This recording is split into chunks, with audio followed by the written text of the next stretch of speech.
안녕하세요. 강동선 ABA 연구소 소장 강동선입니다. 자, 오늘은 행동 기능, 기능 중재에 대한 두 번째 이야기입니다. 앞에 첫 번째 수동행동과 작동행동, 그리고 장애에 대해서 우리가 처음으로 행동을 접근하는 방식에 대해서 이야기를 해봤어요. 근데 오늘은 이제 두 번째 시간이 행동은 결국에는 기능을 기반으로 했을 때 가장 중재에 대한 효과를 볼 수 있다고 제가 이야기를 드리고 있죠. 그래서 이런 행동 기능과 행동 기능 평가에 대한 부분들이 상당히 중요하다는 겁니다. 기능적으로 접근하는데 그러면 행동 기능을 알아야지. 그리고 그럼 어떻게 알아야 돼? 행동 기능 평가가 있다는 거죠. ABA가 우리가 행동 중재를 할 때 가장 효과적이다라고 좀 이야기했던 부분이 뭐냐면요. 이런 체계적인 접근, 그리고 ABC라는 유관을 해서 환경적인 부분을 고려하는 거, 다른 부분도 다 고려를 해요.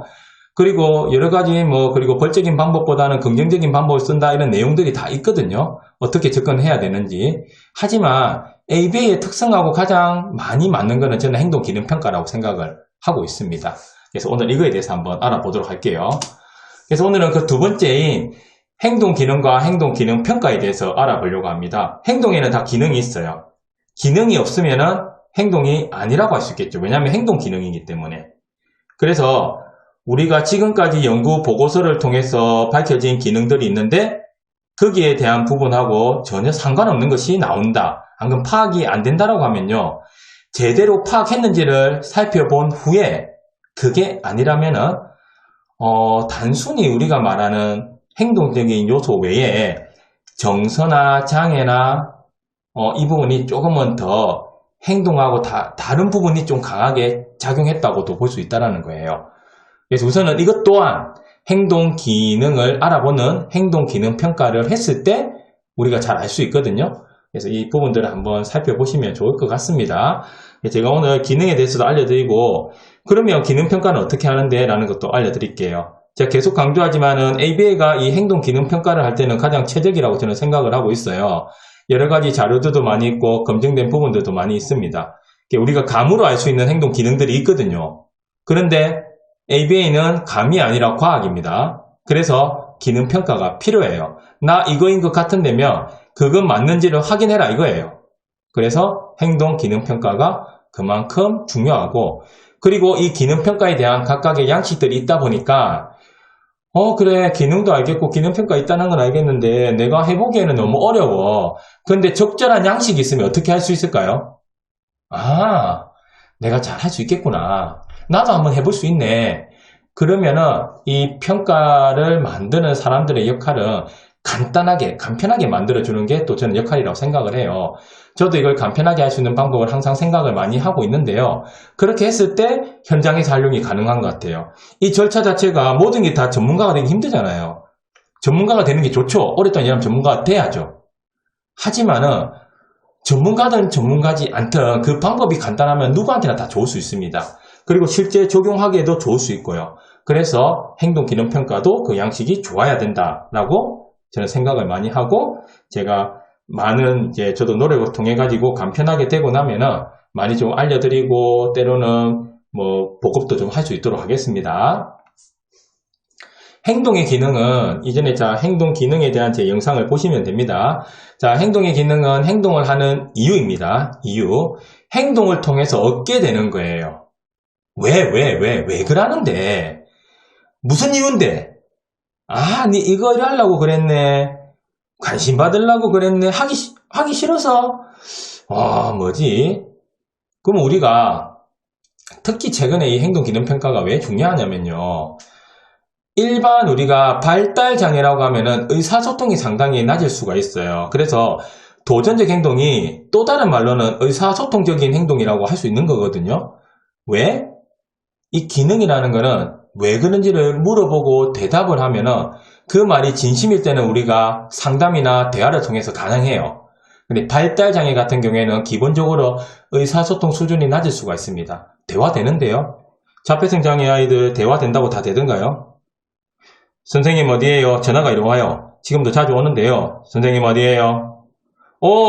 내 지금 집인데 니 어디고? 띠. 학교에 갔는데 선생님 이름 뭐예요?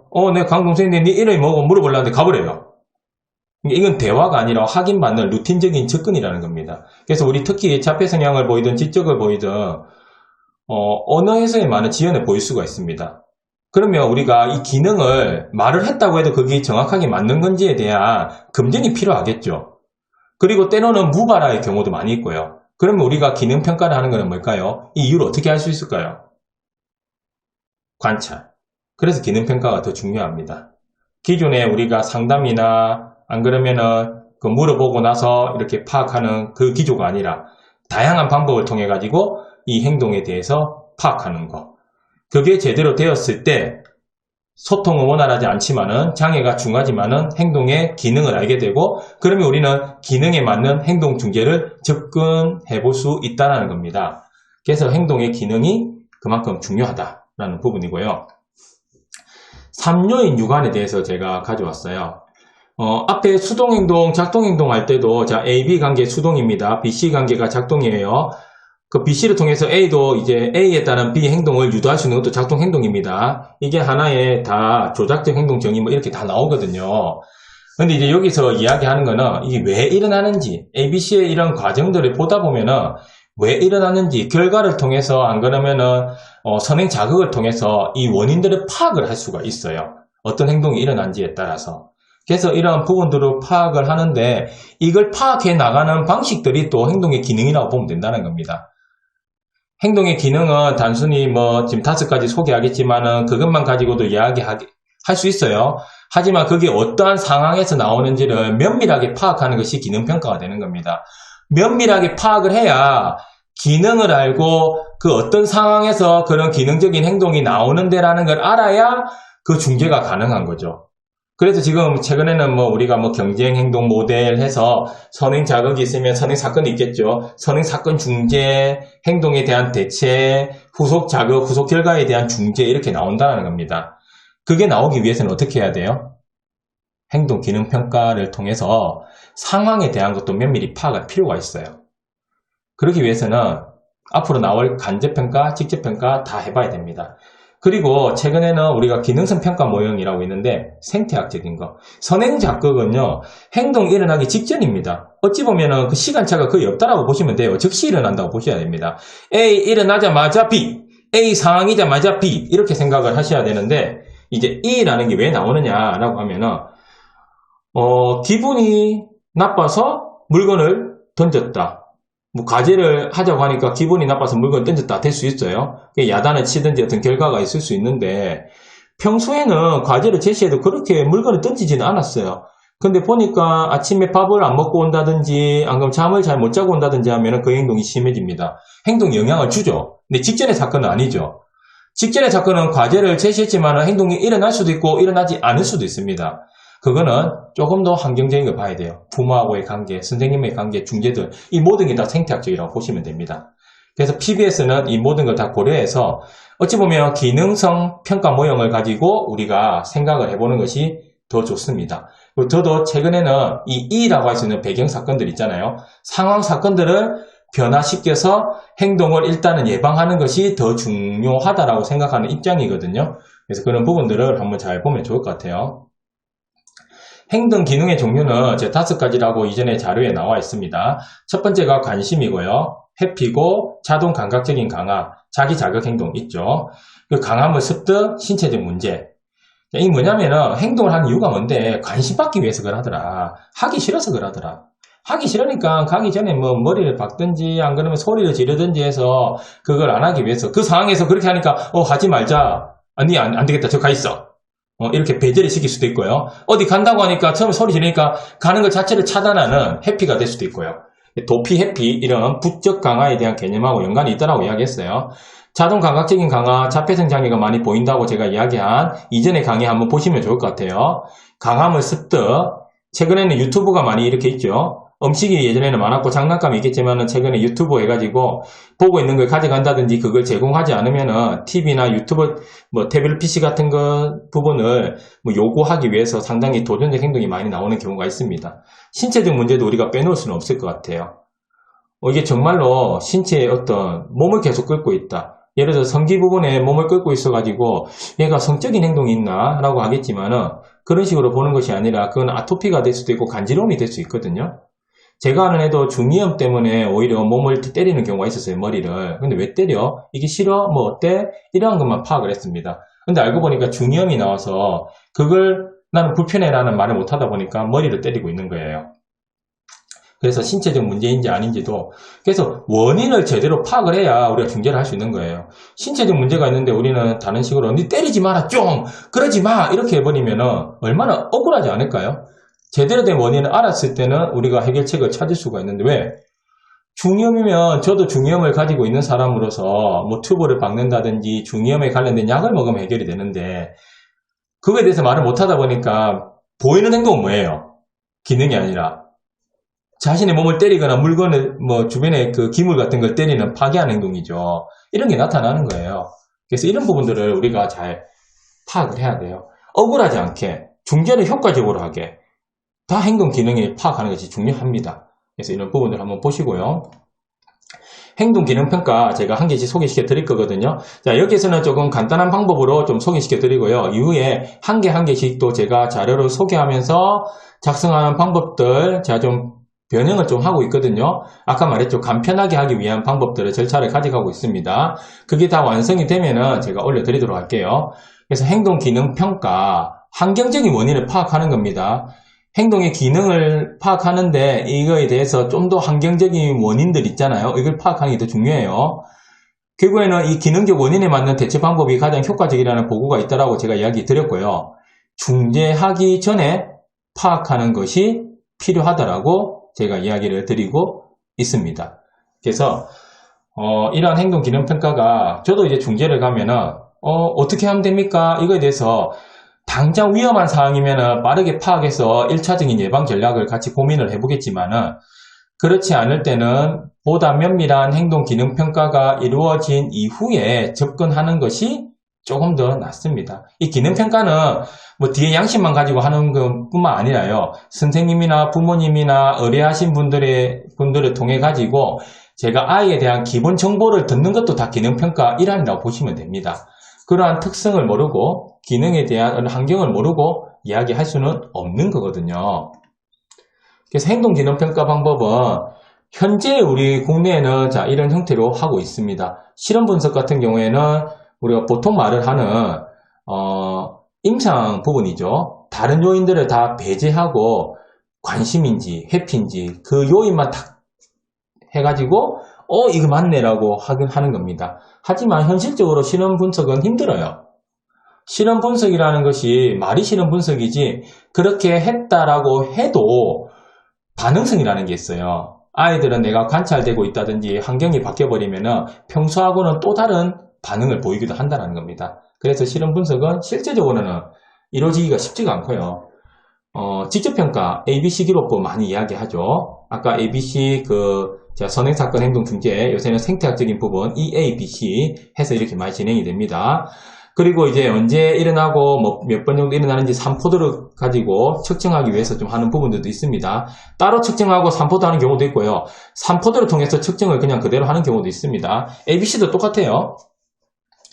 간접평가 보통 많이 쓰죠. 근데 직접평가가 선행이 되는 것이 빠른 중재할 때는 간접평가만 가지고 빨리 이야기하고 끌어내야 되겠지만은 조금 시간을 두고 학교에서도 한 학기 아니면 1년을 보잖아요. 그러면 직접평가를 위해서라도 조금은 시간을 두고 하는 게 나은 것 같고요. 간접평가는 급하게 우리가 어떤 걸 파악을 해야 될 때 뭐 인터뷰를 통해 가지고 파악을 해가지고 빨리 알려줄 수도 있고요. 안 그러면은 조금의 더 시간이 있고 정보를 더 구체적이고 검증된 걸 받아보고 싶다라고 하면은 질문지를 통해서 할 수 있다는 겁니다. 보통 평가 척도죠. 그래서 마스, 패스트, QABF, PBQ 이 부분들을 많이 이용을 한다는 거고요. 현장에서는 제가 돌아보니까 마스를 제일 많이 사용하는 것 같아요. 대구 사이버대에서도 마스를 주로 사용하는 것 같고요.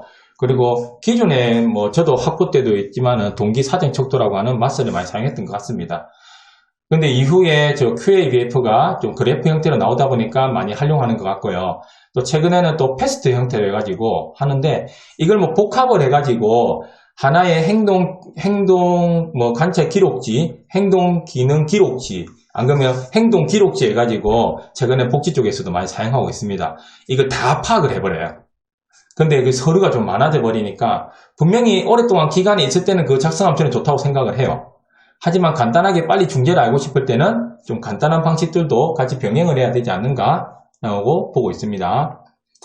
그래서 간접평가는 가장 빠르고 쉽고, 그래서 제가 아까 말했듯이 빠르게 뭔가 중재 전략을 하고 또 1차적으로 어떤 기능인지 알아볼 때 먼저 해볼 수 있는 거, 이걸 검증하기 위해서는 직접평가를 한다든지 다른 방식을 좀 더 해야 됩니다.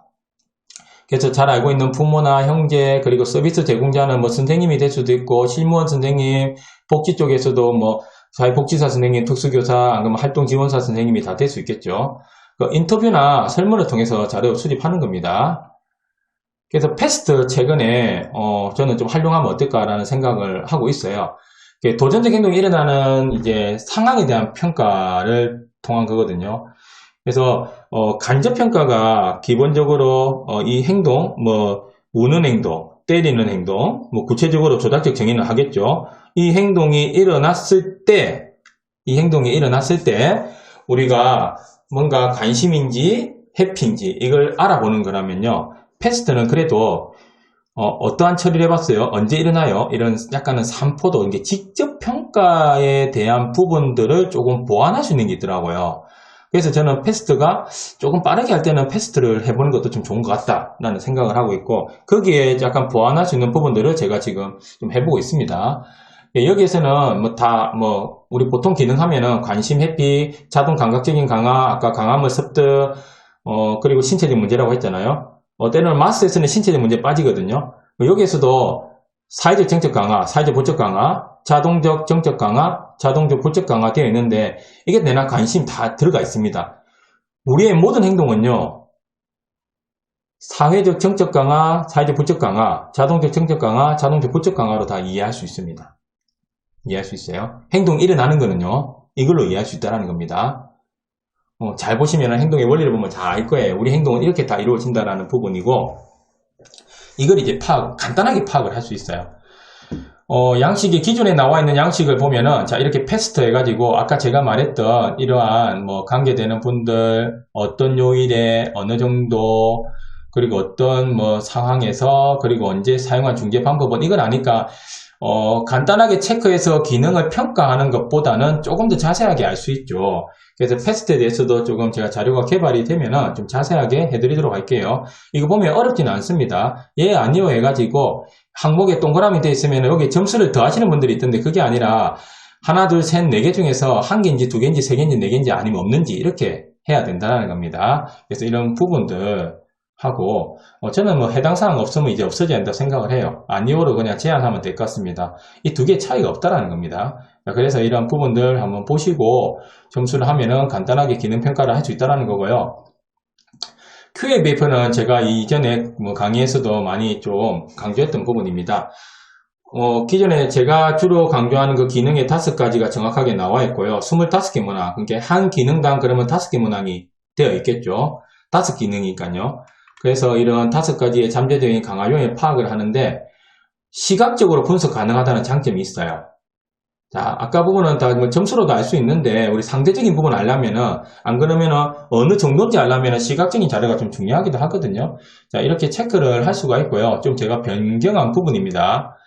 그러면 엑셀 자료에 이걸 넣으면은 이 기능이 바로 평가가 됩니다. 자동으로 나올 수 있도록. 이게 제가 말하는 간편성이거든요. 수치를 넣으면은 바로 나올 수 있도록 이렇게 하는 거, 제가 이걸 이제 만들어 봤는데요. 뭐 기존에는 다른 분도 뭐 만든 분도 있다고 하고, 어떻게 해도 상관없습니다. 내가 활용하기 좋은 거 활용하시면 되거든요. 이러한 자료들은 접근하기 위한 수단이라는 겁니다. 도움이 되겠죠. 그래서 이런 뭐 시각적인 거, 기능에 대한 부분들 1에서 5까지, 기능 심각도에 대한 부분들 뭐 1에서 15까지, 이게 한계가 1, 2, 3까지 가능하니까, 자, 이런 경향은 비슷하게 나오겠죠. 그럼 좀 더 보기 쉽고 한 5분밖에 안 걸려요. 하나의 행동을 기능평가하는데. 그러면 직접평가 방법은 무엇이냐? 자, 마스는 제가 우선은 여기서 제외는 했어요. 다음에 마스에 대해서는 따로 소개를 해드릴게요. 마스도 패스트하고 QABF 비슷하게 그냥 체크하고 밑에 점수를 더하면은 그게 가장 높은 점수가 기능이 되는 겁니다. 그거에 대해서 마스는 다음에 이후에 한번 올려드리도록 할게요. 근데 지금 패스트하고 QABF가 저는 두 개를 약간 병행해서 하면 어떨까라는 생각을 하고 있고, 패스트를 조금 더 현재는 강조하고 빠르게 할 때는 QABF도 이렇게 보고 있습니다. 직접평가는 간접평가에서 검증한 부분들에 대해서 조금은 이제 확정을 싣는 이제 뭐 신뢰도를 올릴 수 있는 거죠. 간접평가는 주관이 들어가요. 우리가 뭐 자폐성 척도, 카스 척도 같은 경우에도 부모님들의 성향에 따라서 이게 점수가 낮게 나왔다, 높게 나왔다 하잖아요. 그 100% 신뢰할 수 있을까요? 내가 아닌 것 같다고 체크하면 아닌 게 나올 수도 있어요. 나는 맞는 것 같다 하고 하면은 할 수 있고요. 그리고 나의 민감도와 이걸 보는 기준에 따라서 차이가 날 수가 있습니다. 그래서 직접평가가 꼭 선행이 되어야 이러한 부분들을 보완을 할 수 있다고 생각을 해요.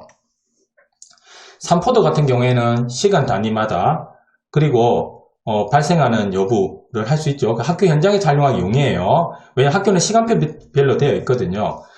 그리고 이제 도전 행동이 빈번하게 나타나는 부분들이 있으니까 환경을 알 수가 있어요. 그 시간에 선생님 누구고, 그 시간에 누가 같이 있고, 무슨 시간이고, 이런 거 다 알 수 있다라는 겁니다. 그러면, 환경적인 요인도 좀 파악을 할 수 있고, 그리고 언제 많이 발생하기 때문에 언제 중재를 들어가야 될까라는 것도 좀 생각을 해볼 수 있어요. 모든 중재를 하루 종일 할 수는 없거든요. 가장 많이 일어나는 곳에서 해볼 수가 있고요. 특정 행동 같은 경우에는 보통 이제 특수학교는 40분 수업이고요. 뭐 초등학교 40분, 중학교 45분, 고등학교 50분, 뭐 유치원 30분 이렇게 될 건데 그 안에서도 한 10분만 해봐야 될 수도 있어요. 그러면 산포도 중에서도요, 시간이 있을 수 있는데 그걸 좀 나눠서 이렇게 또 체크하기도 합니다. 산포도 보면은, 이 부분은 이제 기존에 나와 있는 양식을 한번 제가 보여드리는 건데요. 행동을 적고 나서 등교 1교시 때 행동 1, 2 등이 어떻게 나타났는지 뭐 바른 정자로 하셔도 되고 뭐 그냥 체크 이렇게 하셔도 상관없습니다. 그리고 아까 말했듯이 초에 나타나는지 후에 쉬는 시간에 나타나는지 이런 식으로 이걸 보고 나서 조금 더 면밀하게 할 수 있고요. 테스트를 해가지고 그리고 이제 뭐 또 시간대별로 해가지고 오히려 끊어볼 수 있고요. 이거는 그 행동의 특성을 보고 언제 일어나는지를 상담을 해보고 나면은 어떠한 산포도를 가지고 해야 되는지가 결정이 나게 되어 있습니다. 그걸 한번 보시면 될 것 같고 학생별로 한 학생만 보는 게 아니다 라고 하면은 학생별로도 이렇게 볼 수 있다는 겁니다. ABC 행동 관찰이 정말 중요한 것 같아요. 이거 잘만 적어도요, 행동에 대해서 기능 파악도 하고 중재 전략을 짜는데 가장 좋은 자료라고 저는 개인적으로 생각을 합니다. 간접평가 중요해요. 간단하게 할 수 있고, 근데 조금만 여유가 되고 시간이 있고 선생님들이 이걸 제대로 기록할 수 있는, 아니면 부모님이 제대로 기록할 수 있는 그게 선행이 되어 있다고 하면은 저는 ABC 행동 관찰 기록지를 꼭 하시면 좋겠다라는 겁니다. 왜? 단순히 기능만 아는 것이 아니라 배경, 상황, 그리고 선행, 행동, 후속 결과 다 파악할 수 있거든요. 그럼 그에 따른 중재 전략을 세울 수가 있어요. 그게 상당히 중요한 자료라고 개인적으로 생각을 합니다. 여러 가지 방법들이 있습니다. 하지만 이제 자 여기 보면은 제가 말했던 부분이에요. 원인들 있고 도전적 행동이 지속시키는 부분 있잖아요. 이 부분에 대해서 파악을 해야 환경의 변화, 선행사건 중재들이 이렇게 나온다는 겁니다. 이게 정말 중요하다는 거예요. 이걸 한번 잘 파악을 해야 되고 저는 서술 기록지만 잘해도 괜찮다고 생각을 합니다. 이것도 저하고 처음 했던 선생님의 이제 부분인데 잘 적으세요.